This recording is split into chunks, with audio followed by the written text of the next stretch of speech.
हा हा हा बर.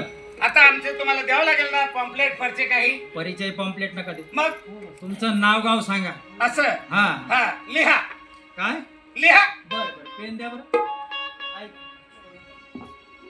बरं झालं तुम्ही लिहायची आठवण करून दिली मला. काय झालं सर आता आता आलं सेव्ह करा आणि डिलीट करा. आता लिहिणं कधी असं होऊ नये इतिहास. पहिले असे पेनानं लिहित होते बा.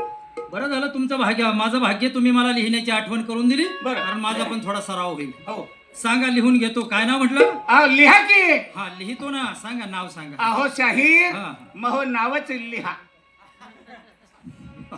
नाव तुमचं लिहा. लिहा बरं चला असू शकतं. हा नाव लिहा. हा लिहा. आता वडिलाचं नाव काय म्हणले. खोडा. अरे बाबा जर लिहिता लिहिता चुकलं तर माणूस खोडीचा नसत. आता मी बराबर लिहू राहिलो ना. हा म्हणतो खोडा. मी लिहिलं बराबर. अहो शाहीर हा. माझ्या बापाचं नावच आहे खोडा. खोडा. याला लय खर्च आला. काय खर्च आला? माझ्या आजीनं हम्म. 11 किलो हरभरे भिजवून बर. नंतर शिजवून हा, हा. घुगऱ्या वाटल्या हा. आणि मग माझ्या बापाचं नाव ठेवलं खोडा.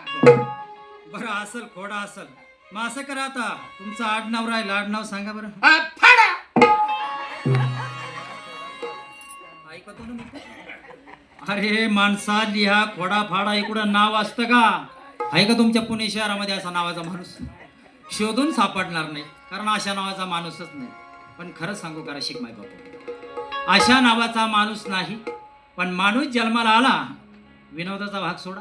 माणूस जन्माला आला की याच नावाने जगतो आणि मेल्यानंतर सुद्धा याच नावाने मरतो. तुम्ही म्हणाल असं कसं हो. ऐका ज्यावेळेस आईच्या उदरातून मनुष्य हा जन्म घेतो आणि जन्माला आल्यानंतर त्याच्या आयुष्याची पाटी कोरी असते आणि त्या कोऱ्या पाटीवर त्याला सुकर्तृत्व लिहायचं असतं. म्हणून त्याचं नाव असतं लिहा.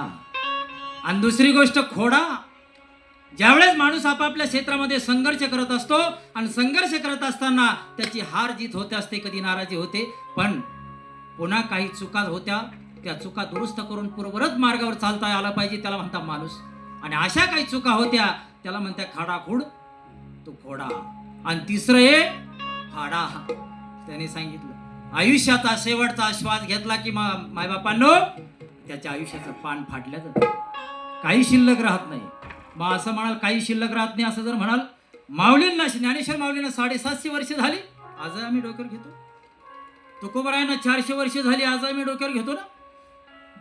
अहो छत्रपती शिवरायांना 400 वर्ष झाली. आज आम्ही डोक्यावर घेऊन नाचतो ना.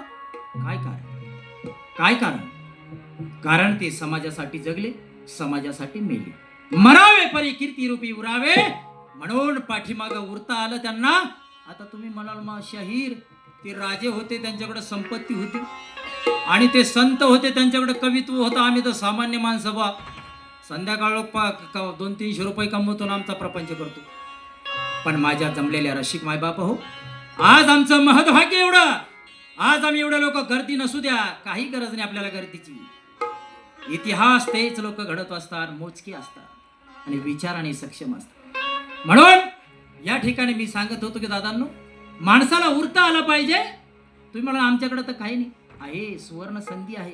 कसं अवयव दान केलं त्या अवयवदानाच्या रूपानं जिवंत आपण राहतो. त्याला पाठीमागं उरता येतं. आणि देहदान केलं त्याची कीर्ती पाठीमागे राहते. त्याला जिवंत राहता येतं. हे आपल्याला जमलं पाहिजे. म्हणून देहदान आणि अवयवदान करून आपल्याला पाठीमागं उरता येतं. बरं मी काय म्हणतो काय आपल्याला दोघाला आता देहदान आणि अवयवदानाचं संकल्पपत्र भरायला जायचं. बरं मी असं करतो. हा. मी चालतो पुढं. बरं तुम्ही या पाठीमागं. येतोच येऊ का. हा, या. तर मंडळी आपल्या